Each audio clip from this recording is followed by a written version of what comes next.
नमस्कार, मैं अम्बे वर्मा और आप देख रहे हैं इंडिया टीवी न्यूज।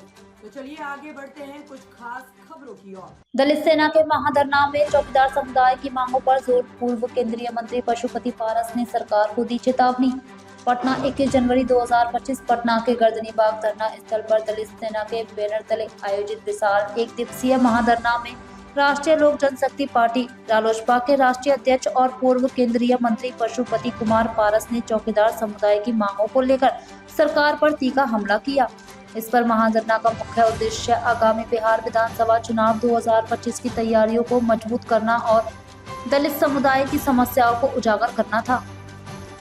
चौकीदार समुदाय की मांगों पर जोर। महाधरना के दौरान पशुपति कुमार पारस ने चौकीदार और दफादार के पदों पर दलित समुदाय के लोगों की नियुक्ति की मांग को प्रमुखता से उठाया।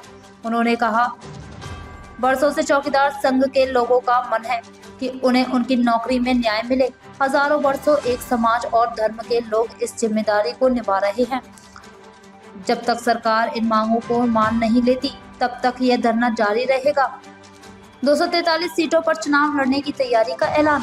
पारस ने कहा कि यदि एनडीए गठबंधन से सम्मानजनक सीटें नहीं मिलती हैं तो रालोसपा सभी 243 विधानसभा सीटों पर चुनाव लड़ने के लिए तैयार है। उन्होंने यह भी बताया कि फरवरी में पार्टी की राष्ट्रीय कार्य समिति की बैठक बुलाई जाएगी, जिसमें गठबंधन के स्वरूप और रणनीति पर अंतिम निर्णय लिया जाएगा। महाधरना में भारी समर्थन। इस कार्यक्रम में बड़ी संख्या में कार्यकर्ताओं और समर्थकों ने भाग लिया, जिससे पार्टी के भीतर उत्साह और एकजुटता का माहौल देखने को मिला। पारस ने कार्यकर्ताओं से आगामी चुनावों में बेहतर प्रदर्शन के लिए सक्रिय भूमिका निभाने का आह्वान किया। सरकार को दी चेतावनी। महाधरना में पारस ने स्पष्ट शब्दों में चेतावनी दी कि यदि सरकार चौकीदार समुदाय की मांगों को नहीं मानती है तो रालोसपा सड़कों पर बड़ा आंदोलन करेगी। उन्होंने कहा कि यह सिर्फ एक धरना नहीं बल्कि दलित समुदाय के हक और अधिकार की लड़ाई है। राजनीतिक समीकरणों पर चर्चा। राजनीतिक विश्लेषकों का मानना है कि पारस के इस बयान से रालोसपा ने आगामी चुनावों में अपनी स्थिति मजबूत करने और दलित वोट बैंक को साधने की रणनीति बनाई है। महाधरना के माध्यम से पार्टी ने यह संकेत दिया है कि वह अपने मुद्दों को लेकर गंभीर है और जरूरत पड़ने पर सरकार के खिलाफ सख्त कदम उठाने से भी पीछे नहीं हटेगी।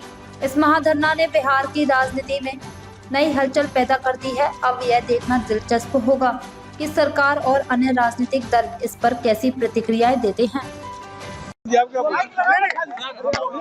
देखिए,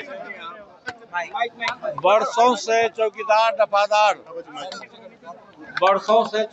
दफादार संघ के लोगों का मांग है, डिमांड है कि नौकरी में जो चौकीदार सेवानिवृत्त होते हैं उनके आश्रित को उन पर जो आश्रित लोग हैं उनको नौकरी मिलनी चाहिए। जब से चतुर्थ वर्गीय श्रेणी का दर्जा मिला है तब से बिहार सरकार ने एक अध्यादेश जारी किया है, जिसके मुताबिक चौकीदार दफादार संघ के जो लोग हैं इसकी नियुक्ति समान कोटि में दिया गया है। ये बहुत ही चौकीदार समाज के लिए बहुत ही दुर्भाग्यपूर्ण स्थिति है। और आपको एक जानकारी होनी चाहिए कि वर्षों से, हजारों वर्ष पूर्व से ही एक समाज के लोग, एक धर्म के लोगों को ये जातीय पेशा था और उससे बिहार सरकार के द्वारा वंचित किया गया है। ये बहुत ही दुर्भाग्य है और इसके लिए हमारा दलित सेना और चौकीदार दफादार संघ के जो लोग हैं इसके नेतृत्व में आज धरना का कार्यक्रम हो रहा है। और जब तक बिहार सरकार इस डिमांड को नहीं मानेगी तब तक ये धरना का कार्यक्रम बड़ा चलता ही रहेगा। सर, इसके पहले भी तमाम लोग बैठे हुए थे, पर अरुण भारती सांसद है आकर इन लोगों का धरना तुड़वा दिए थे। हाँ, तुड़वाए थे, लेकिन वो लोग सरकार में वो लोग कुछ किए नहीं।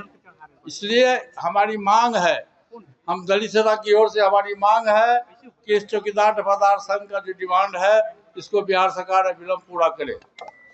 देखिए, कौन व्यक्ति आए, किन्होंने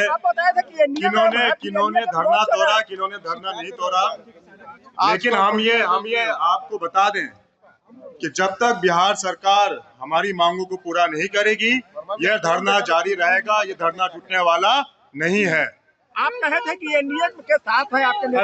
अरे आज का मुद्दा हमारा चौकीदार दफादार पंचायत संघ द्वारा जो ये धरना किया गया है, दलित सेना द्वारा जो धरना किया गया है, आज का हमारा मुद्दा ये है। आप बाकी पॉलिटिकल सवाल हम कल करेंगे। ठीक है।